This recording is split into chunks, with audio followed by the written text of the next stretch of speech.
What about for you guys? What was it like working with Ben Affleck?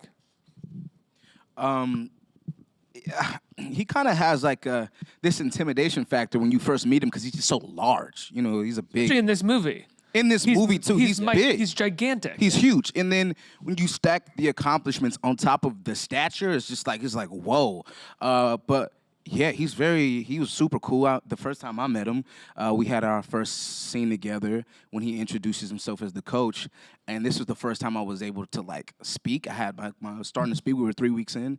And every time I got ready to say my lines, it would get cut off by him.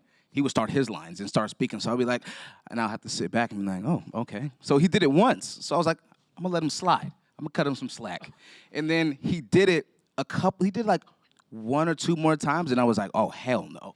So I went and talked with Melvin, and I was like, hey, man, I'm about to go over and like tell Ben Affleck off. And everybody was like, no, like, don't do that. Are you crazy? Like, don't talk. So I'm like, you know what, forget y'all. Walked I would have been the one guy being like, yeah, go ahead, do that. I want to, yeah, this is going to be amazing. Yeah, I went over there and I like hit him. I was like, hey.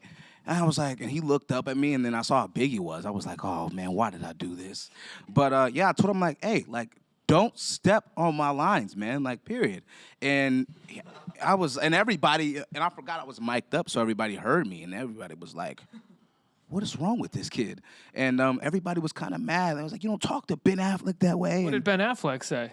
He cut me off again. He was like, when I was in the middle of talking, I'm like, here's my lines and this what you, and then he was like, yep, okay, fine, I'll go talk to the script. I'm like, he just did it again? And so everybody was mad, and then we had our scene again. And then he came up to me, and he was just like, I don't know who you are, but, you know, respect. I respect it. And then me and him got really close.